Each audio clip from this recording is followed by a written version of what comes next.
Hello, everyone, and welcome to this hour of 24 Hours of Prayer. And we're so happy to have Stephanie Ernst with us from TAPPS Support Foundation.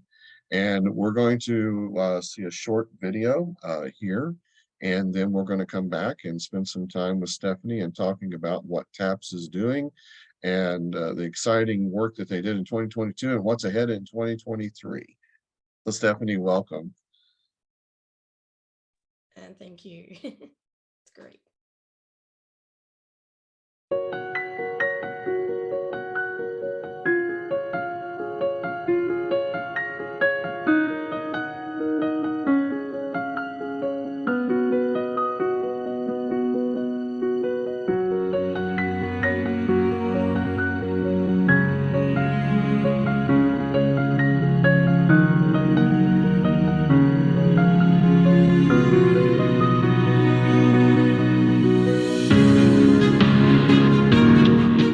In 2013, there was little information outside of medical journals and one Dutch website that existed about TAPPS. And so we relied heavily on our medical team in Leiden to keep us up to date and tell us what it was all about. We were exceptionally fortunate that they were looking after us so well, but also that they had the most research in the world on TAPPS. And we had more information than most people. And so we were carefully monitored, and when we were looking for others who could share our experience, there really wasn't anyone. And it was one of the most lonely and frightening times of my life. Our babies were born at 31 weeks, and their present and their future were so uncertain. And so to alleviate the stress of the time, I wrote a blog about birth for my family and my friends at home, and included some anecdotes about the hospital stay. And a short time after delivery, I came out of recovery from the C-section, and I visited my beautiful girls in their incubators. And when I returned to the ward, it was approaching dinner time, and I heard a knock on the door, and a man entered my room carrying a covered tray. And I really thought this was my dinner. And when he placed the tray in front of me, and he introduced himself as Enrico Loprior, and he wanted to show me my placenta, and my mind just went blank. In front of me was a dye-injected placenta, and he did an amazing, interesting job explaining that it was classic at TAPPS, but it was really poor timing. And so he asked for permission to take it and look at it under a microscope, and I signed over the permission, and all the time I was just thinking this could be my dinner. I thought this was my dinner, and that was really my main concern. And so in the blog, I wrote a humorous anecdote, and I compared him to Gollum and the ring, and even used the line, "my precious," because he got so excited when I told him that he could take it for research. And following on from that, there was amazing care, and we took our babies home after 5 and 6 weeks. Our girls thrived, and after 6 months, I sent Enrico a message saying, "Look, here's a picture of the girls. Aren't they doing amazing?" And he wrote back, and he was just so incredibly grateful that I'd sent this photograph, and he wanted to know more details. And then he also mentioned that he had read my blog. You see, I had left in my signature of my email a link to my blog, and I was mortified. So if you can imagine my horror and my shock, and I died and crawled into a hole. But this sparked a really interesting friendship, and it inspired my passion for TAPPS awareness and TAPPS research, because they were so spontaneous and so much fun, and I got such a wonderful reception from him for writing this blog, and that was really part of what inspired me to do what I do. So we created a Facebook group, and after a few years, because there was a lot of misinformation about TAPPS out there, and from that grew this need to really create something a little bit more than just a Facebook group and a couple of web pages, because TAPPS information didn't exist, and what did exist was very technical and very jargony. So with his help, and of course the amazing researchers I've met along the way, Femke, Lysandra, Joanne, Janine, and many, many more, we've created this website. And I messaged Enrico and I said, "Listen, I think the next step I need to do is start a charity." And his response was, "Then I will be the patron." And that really shows his support and enthusiasm for my ideas. And this has grown from not only myself, but all the team and the Facebook moderators, and we are one big community. And this is a passion of mine, and it's all started because of the incredible support and care I received while I was pregnant, while my girls were facing uncertainty and beyond those years. And every patient deserves this. And not only that, they deserve access to the right experts and people who can answer their questions and have a community that supports them and is enthusiastic about TAPPS research. And I am so grateful for the ongoing support of the research team and the community that is built. And it's all because of a pair of red and white twins. And the photograph of TAPPS twins everywhere you see is my girls. They were literally minutes old. And that photograph is a picture that's now used across the world to demonstrate the color difference in TAPPS twins at birth. And I think it's amazing because when I see that photograph, I just see so many emotions and a time in my life that was so uncertain and so scary.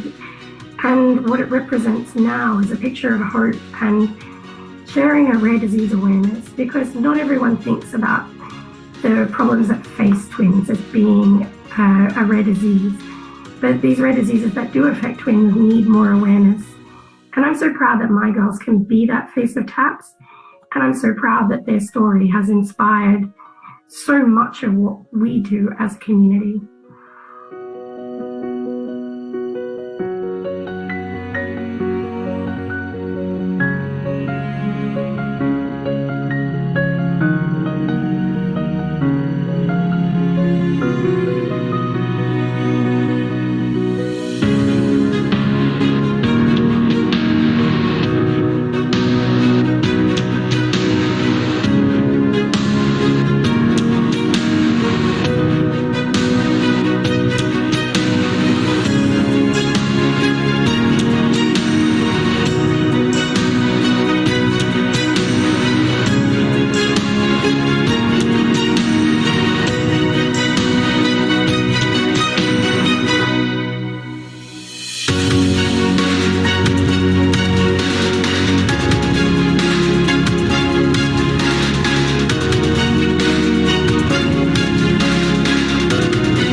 Stephanie, thank you so much. That was very incredible, very moving. You're on mute, by the way. It's the story of my life. Thank you so much for that. Yeah. No problem at all. We just really appreciate you joining in. So tell us about what in 2022, you know, the pandemic was still kind of among us, and but you know, organizations still making great strides forward. So tell us about 2022 and how it impacted TAPPS and what went on in 2022 for you. Yeah, for us we're actually a very new foundation. So we actually only really incorporated in 2020. So right at the beginning of the pandemic, which is a really not a great time to start a foundation or a charity or anything along those lines. But yeah, we kind of struggled along, and it became increasingly difficult because we had a lot of problems with reaching our wider community. We were lucky we had the Facebook group that we had, but we still saw a lot of misinformation and a lot of information with good intentions, but with poor execution going out there about TAPPS and about twins in general. So in 2021-22, we actually created a series of webinars, which were all about the complications that twins faced. And we started, of course, with TAPPS, but we moved into things like twin loss and also screening protocols, things along those lines. And that was one way we were reaching our community. Another, during the down times of the pandemic, I guess was it when the waves were lower, we also hosted a massive fundraiser, which is the Twin Run, and it will be on again this year. But the original Twin Run was just one man, and that's the amazing Mart Smith, who I say lots of lovely things about, and his passion and determination to raise awareness for twins is also really incredible. And he ran from, we live in the Netherlands, so he ran a total of 90 kilometers. I don't know how many miles that is, I'm sorry. But he ran from Hoorn to Alkmaar to Leiden to connect the 3 hospitals that looked after his twin sons. And in the process, we managed to raise around 11,000 euros to donate towards getting a part-time TAPPS researcher installed in the Leiden University Medical Center. And they had a specific task to research a particular topic, and we achieved that. And we also have now seen the paperwork released, and the research has been published in journals. And yeah, that was our 2022, was really just trying to focus on our community, but also still keep the research going and raise awareness and keep talking about TAPPS and twins, because this is such an important topic. It definitely is. Looking ahead this year, here we are. It's hard to believe that we're already at Rare Disease today, and we're already, tomorrow is March 1st, and what's on the agenda for 2023? Well, I know that everyone is really busy with Rare Disease Day today, but we are also very busy on Friday, because that's our Awareness Day, which is March 3rd. And March 3rd is all about recognizing that that was the day that our disease got a name. This year we have a theme going of 32 weeks, which is the average gestation for TAPPS twins. So we're really trying to raise awareness of not only the fact that these twins are born prematurely, so they need follow-ups for prematurity, but also more long-term follow-ups, things along the lines of, hearing testing for donor twins. This is something that is a very important piece, because there is a sister disease to TAPPS called twin-to-twin transfusion syndrome. And a lot of doctors get it confused, and they all call it a form of TAPPS, of TTS, and it's not. We have different long-term outcomes. So we're raising awareness of the hearing test that is needed in donor twins. We're also raising awareness that our twins need specific testing in the NICU. They're prone to lactate acidosis and also hypoglycemia, which means that they are at risk of neurodevelopmental impairment, because these things are linked to neurodevelopmental impairment. So neonatologists need to be aware of that. We then move in out of March and into May, which is our Twin Run. Again, we're running, and this year we're running to fund research into the impact of a complicated monochorionic twin pregnancy on families, and how doctors can use that information to make delivering a diagnosis easier, helping these families into the long term with psychological support, emotional support. And that's really one of the big areas that we have, is that, as everyone knows in rare diseases, you often get a diagnosis and then there's this gap of the mental health support. So this is one of the things that we want to do, is bring this in. And then towards the end of the year, we'll be reintroducing our webinars again. So that'll be another series of events, but it's really quite busy for us. We have a few big congresses in between. We'll be going to the Twins Congress in Budapest in June. So there's quite a few things happening this year for us. Definitely is, man. That's exciting. So much with that. If there's anything that the Dash Alliance can do to promote or help support you in this, please reach out to us here in the States.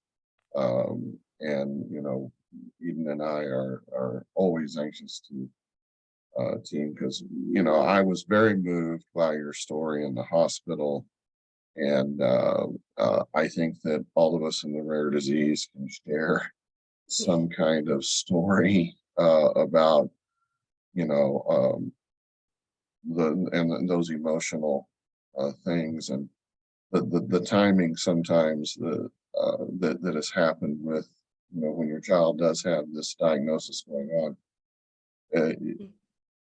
can seem very cold and Yeah. insincere and very clinical, in nature. So, And uh, I don't think that's a fault of doctors per se. I think it's just they have a message to deliver, and there's really a barrier of the human side. And a lot of people also don't see that these doctors will sometimes just walk away from a room and they feel the same emotions because they've had to deliver bad news. And it feels really, it's really interesting because we have a very close collaboration with the research team, and they're part of our team. And, the candid conversations that we have about that delivering that news. And it's really important that um, as humans, because that's really what it comes down to, we're not made to give or take bad news, but how we deliver it can be a different way. Can be. yes, and I can appreciate people having passion Mm. about their uh, career and about what's going on. I Yeah. can appreciate that too. But at the same time, I'm like, can you have just a little sensitivity toward the mother Mm. or the parent? And we can relate. We actually had a doctor tell us they were disappointed that a genetic test had come back that our daughter did not have a particular genetic disorder. And I was like, really? You're Yeah. disappointed that that is the case? Yeah, maybe that was the key they were looking for, and damn it, it slipped away. But yeah, Right. it is a challenge to get that, to give and take those rare diagnoses, and particularly I think in the case where um, they can't tell you what the future holds. And that was one of the challenges we had, is that we didn't know what the future held, because at the time we were diagnosed, TAPS was 6 years old and they were still working it out. Yeah. And we've seen a big evolution in the past 9 years, of course, but to go into a hospital room and say, hey, your kids have got a rare disease, but we can't tell you what the future holds, is really quite a difficult thing. Well, it is. And I think that as advocates and caregivers, one of our main goals has been to help educate that medical profession Mm. and saying, hey, there is a little sensitivity you need to have here. Yeah. We understand you're doing it. Because like you said, I think they got into medicine for the very reason of wanting to help people, wanting to learn more about how to help the human race. And sometimes passion does override sensitivity. Oh, Um, I absolutely agree. And I think also I have a pet rant about, perhaps as women, we tend to get a little bit more because we tend to be seen as a hysterical, and we're quite capable of looking after kids' agendas, we're quite capable of administering medications, looking after appointments, all those kind of things. But the minute we get to a doctor's appointment and we want to be we want to be taken seriously, it's like, calm down, mummy, and that right. one boils my blood. Oh yes, yes. We've had that experience. So I think as rare disease parents, you have those things. Uh, my I had a doctor tell my wife that she was an uptight rare disease mom. Eden, I know how you feel. I've had that one too. Yeah. Or you're and I think that's one of the things too, is that rare disease parents are often the expert in the room out of force and out of necessity, because we're the ones who are trying to advocate for our kids, and we sometimes end up with that they calm down mummy approach. And it's like, no, you have to listen to me because I hold all the papers in my hand that tell you what you need to know. um, Right, right. and that's not only Well, mums, that's dads as well. It's any rare disease parent. We do often hold that we hold the papers, we have the research, we are the expert by experience. Yeah, we do. Stephanie, thank you so much for joining us this hour and for sharing video and sharing content. And we'll definitely make sure that this recording is available so people can learn more about TAPPS and what is going on. And I'm going to open this up to Lisa and Joe that are on. If they have any questions, Lisa put a comment in the chat. She said, thank you for sharing. Or if anyone else has anything that they want to send some questions, we'll wait just a few minutes here because we still have the time. So Lisa or Joe, do you guys have anything you'd like to ask?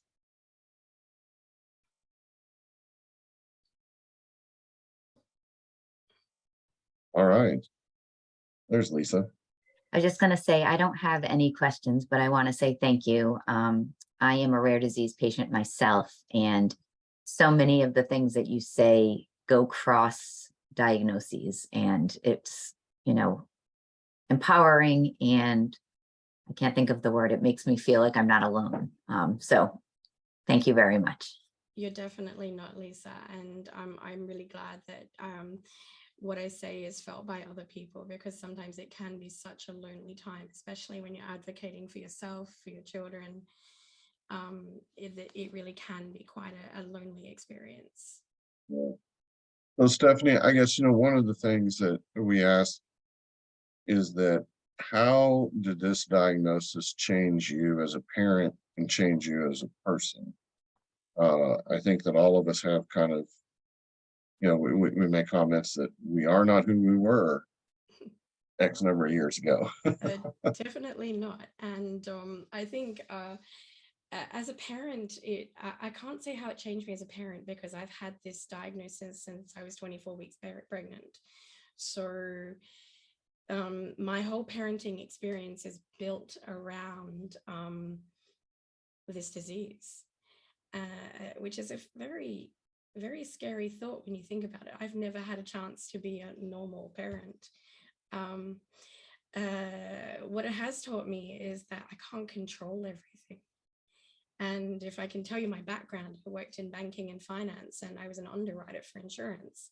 So my background is a very rigid, straight-laced set of guidelines. You know what happens at this point in time. Everything is very much under control. And I had to learn to let go of that control and go with the flow. And that is a very hard thing for someone who is a very type A kind of personality to go ahead and do. And yeah, it taught me flexibility, because you never know what's going to happen next. And it also probably taught me to live in this moment, because again, we don't know what the long-term outcomes of TAPPS are. We have a reasonably good idea, but we don't know. So it's really one of those things where you just have to go with the flow, relax and take it easy and cross your fingers. Yeah, well, thank you for sharing. And thank you for being on 24 Hours Rare. We really appreciate it. And we look forward to seeing the exciting work that you're doing for TAPPS, and follow you through this journey. Yeah, and I just want to thank you guys all for the opportunity to be here.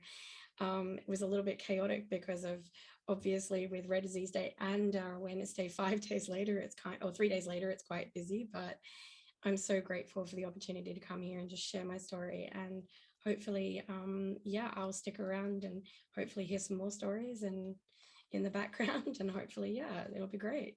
But thank you, Jeff, thank you, Eden, and thank you, Landry, for everything. Thank you.